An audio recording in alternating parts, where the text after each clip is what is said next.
Le temps ne résume pas les histoires. Il les laisse d'abord se déposer. Puis, longtemps après le bruit des pas, des serments et des armes, il revient sur ce qui est resté. Ce que vous avez vu dans le premier film de Zeltania n'était pas seulement le récit d'un royaume. Ce n'était pas seulement l'histoire d'un enfant élevé parmi les sages. Ce n'était pas seulement la naissance d'un roi.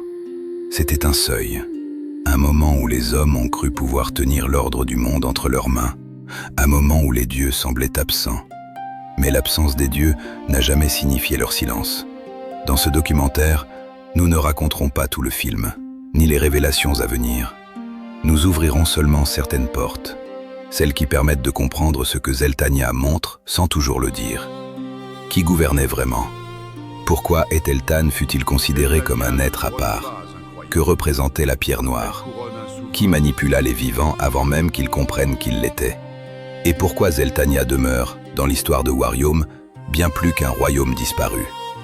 Le temps peut éclairer une histoire, mais il ne doit jamais voler au spectateur le droit de la découvrir. Avant d'entrer dans Zeltania, il faut comprendre comment le temps y est compté. Dans Warium, une legacy n'est pas seulement une période historique. Une legacy est une année. Mais cette année ne ressemble pas à celle des hommes ordinaires. Elle est divisée en 3 grandes saisons, 3 mouvements, 3 dominations divines. L'hiver appartient à Argon. Il est le froid, l'ombre, le retrait, la morsure du monde lorsque la lumière ne suffit plus à rassurer les vivants. La renaissance appartient à Irkai. Elle marque le retour du souffle, la reprise des forces, la possibilité que ceux qui semblaient morts puissent encore se relever. La moisson estivale appartient à Shibaya. Elle porte l'abondance, le cycle accompli, la vie qui donne ses fruits avant que le monde ne recommence à se refermer. Ainsi, une legacy n'est pas seulement une date, c'est un cycle complet, un passage entre ténèbres, renaissance et récolte. Lorsque le film dit qu'Eteltan a 15 légats, il faut entendre qu'il a 15 ans. Les hommes comptent les années, le temps, lui, compte les legacies. Elira Nae représente une jeunesse encore capable de douter. Elle n'est pas seulement une apprentie figure du conseil zélé, mais aussi celle qui regarde les signes avant que les autres acceptent de les nommer. Là où certains voient un détail, elle perçoit une menace. Il a accompli chaque rite. Mais quelque chose en lui s'éloigne. Sois attentif, Saïdrin. Tu me demandes de le suivre? Maelzen, lui, est lié à l'un des objets les plus dangereux du film, la pierre noire. Elle ne doit pas rester ici, qu'on l'enferme, qu'on l'oublie. Ce que nous refusons d'écouter n'en devient pas moins vrai. Cette pierre parle, elle sait. Tu parles comme un croyant. Je parle comme un témoin. Il ne la considère pas seulement comme un vestige, il s'en approche, il médite sur elle, il cherche à comprendre ce qu'elle contient. Mais certains savoirs ne s'ouvrent pas sans exiger un prix. En transgressant les interdits de l'Arcanum, une salle réservée aux secrets du Temple des Murmures, Maelzen franchit une ligne que le Conseil ne peut pas tolérer. Je me suis rendu à l'Arcanum. J'ai désobéi, oui, mais c'est pour vous avertir. La pierre n'est plus là. Quelqu'un l'a volée. Quelqu'un? Ou toi? Je vous le jure, par le souffle, ce n'est pas moi. Tu seras écarté du Conseil pour ta trahison et banni de Zeltara. Son bannissement n'est donc pas seulement une punition, c'est un aveu. L'aveu que la pierre noire fait peur. Oruntal appartient à ces figures qui donnent au Conseil son poids ancien. Il incarne la stabilité et sa proximité auprès d'Aeteltan. Majesté, nous pouvons attendre ou prévenir. Je ne resterai pas immobile devant le Conseil. Le haut mémoire, lui, est le gardien des savoirs dangereux. Il ne conserve pas seulement ce que le royaume sait, il décide aussi de ce qui doit rester enfermé. Face à la pierre noire, il ne voit pas un simple objet. Il voit une menace à consigner, à isoler, à empêcher d'agir. Ce que tu as rapporté ne faisait pas partie du rite. C'est une pierre aux propriétés maléfiques contraires à nos convictions. Elle sera scellée. Jusqu'à ce que nous sachions quoi en faire. Cédrine est un veilleur, un relais de vigilance. Lorsque Elira Nae commence à douter, lorsqu'elle observe les dessins d'Aeteltan, Cédrine devient celui qui doit confirmer ce que personne ne veut encore admettre. Accompagnes-tu Eteltan aux archives basses lorsqu'il s'y rend? Non, maître. Il descend seul. Seul.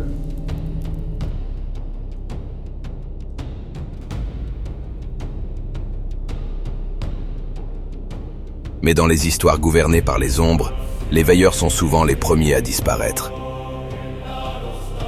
Et avant que le cercle gris ne revienne plus tard comme une force de surveillance, une autre figure doit être comprise, la matriarche. Elle n'est pas seulement la dirigeante austère d'un ordre impassible, elle est celle qui, la première, trouve Etheltan au sein de la population. Dans l'enfant, elle ne voit pas seulement un orphelin, un hasard, une présence parmi d'autres, elle voit une singularité. Elle le reconnaît comme un être à part. Elle le présente au Conseil des Sages. Par son regard, Etheltan cesse d'être seulement un enfant trouvé. Il devient une possibilité politique, une promesse offerte au Conseil. Un élu, non parce que le ciel l'a désigné devant tous, mais parce qu'une femme du silence a vu en lui ce que le royaume cherchait sans encore le nommer. Et puis il y a Vaelcor. Vaelcor ne gouverne pas par la force, il gouverne par l'écart, par ce qu'il suggère, par ce qu'il tait, par ce qu'il fait porter à d'autres. Il est l'homme des décisions indirectes, celui qui croit pouvoir déplacer les pièces du royaume sans jamais devenir lui-même visible sur l'échiquier. Mais le temps voit ce que les hommes croient caché. Dans Zeltania, le pouvoir ne s'assoit pas seulement sur un trône. Il circule dans les mémoires, les silences et les conseils.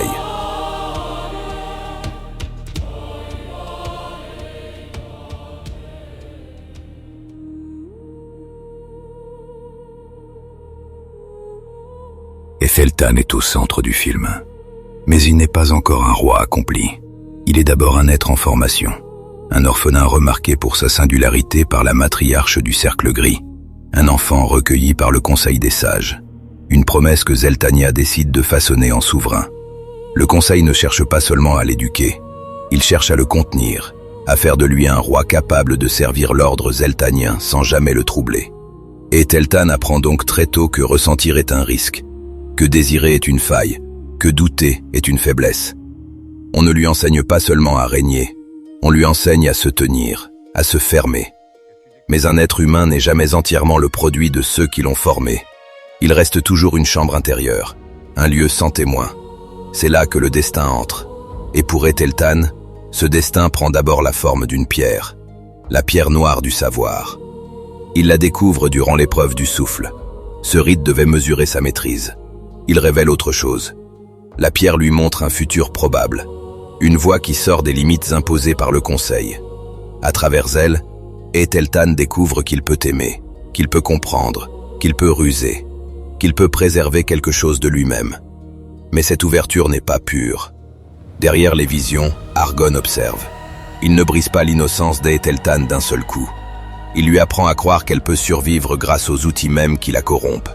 Ainsi, Etheltan n'est pas seulement l'enfant du Conseil. Il devient aussi l'élève invisible de la pierre. Le Conseil lui apprend à se fermer. Argonne lui apprend à se choisir. Et c'est parfois ainsi que l'innocence commence à se perdre. La pierre noire n'est pas une simple pierre. C'est un vestige des anciennes goules de Zeltania. Ces créatures ont disparu depuis longtemps, mais certaines traces ont survécu. Selon les traditions zeltanes, la pierre serait née du sang d'une goule. Un sang qui ne se serait pas dissous.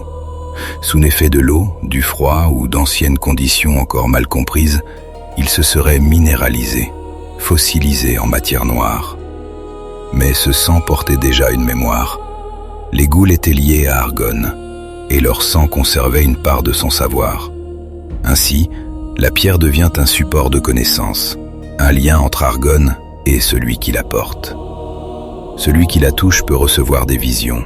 Celui qui médite sur elle peut croire accéder à une vérité ancienne. Mais cette vérité n'est jamais neutre. À travers la pierre, Argonne n'a pas besoin d'apparaître.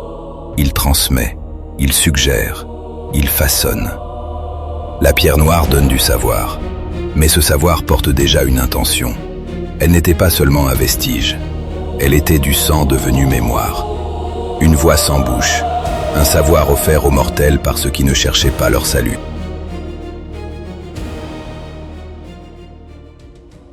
L'intrigue centrale du film commence avec la pierre noire. Elle ouvre la porte à Argonne, dieu de l'hiver et de la mort, puissance que l'on croit peut-être déchue, mais dont la voix n'a pas disparu. À travers la pierre, Argon ne se présente pas d'abord comme un maître. Il ressemble davantage à une pensée intérieure, une petite voix qui dit « Ne suis pas seulement ce que les autres exigent de toi. Forge ton propre regard, tes propres choix, ta propre voix. » C'est ainsi qu'il séduit l'ouverture d'esprit d'Aetheltan. Puis vient Issaël. Argon favorise leur rencontre.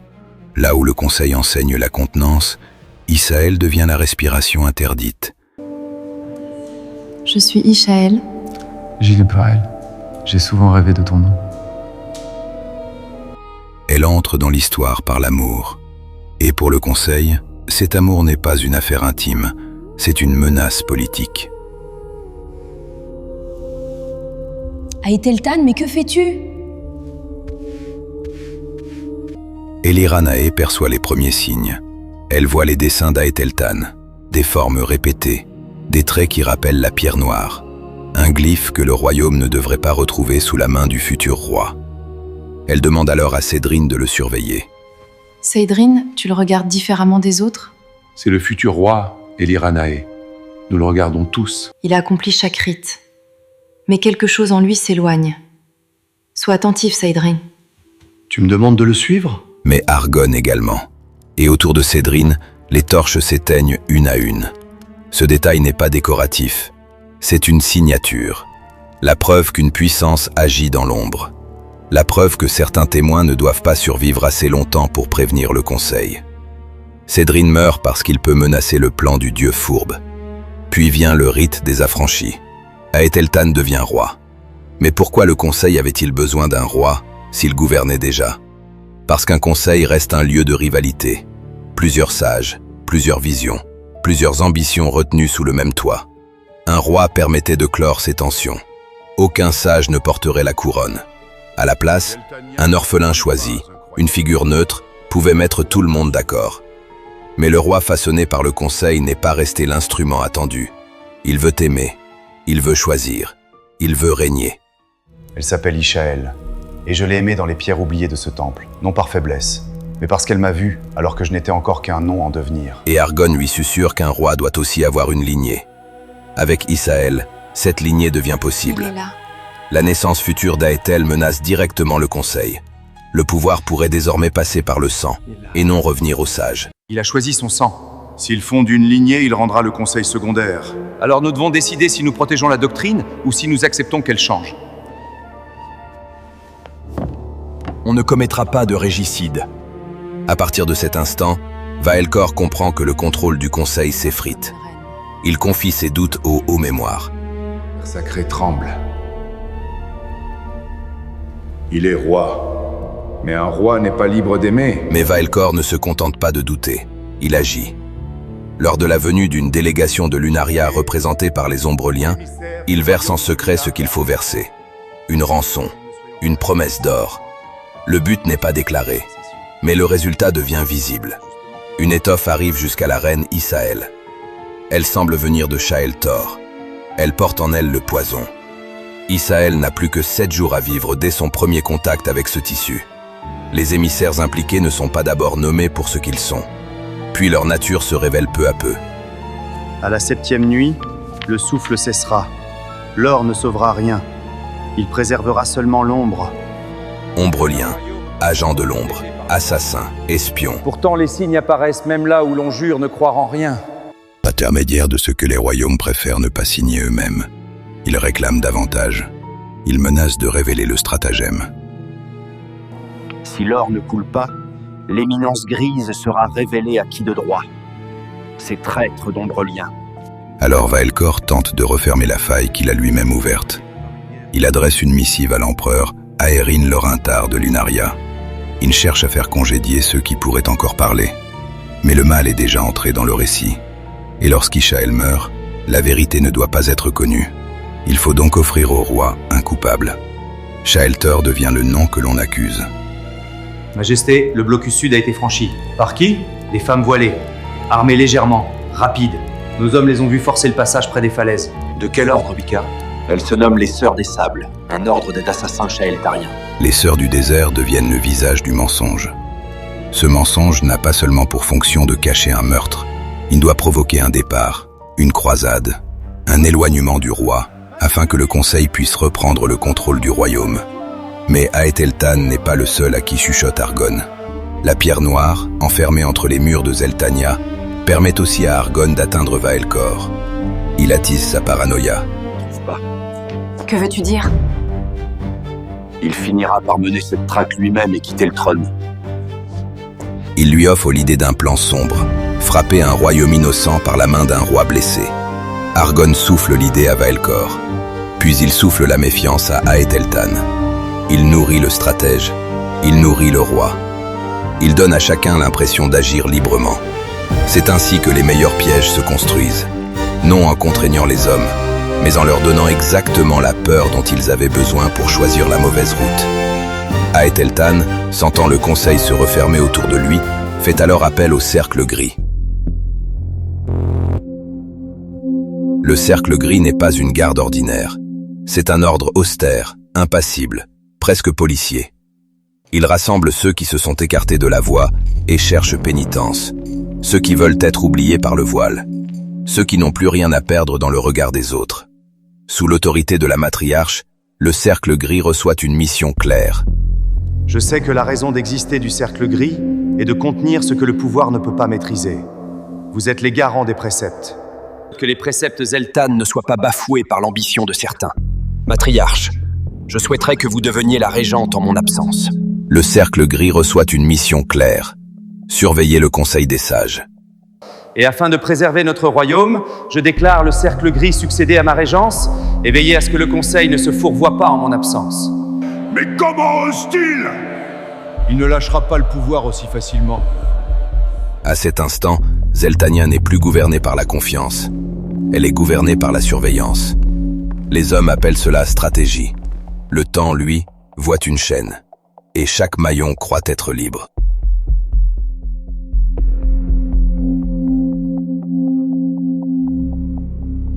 Le premier film de Zeltania ne raconte pas encore la chute.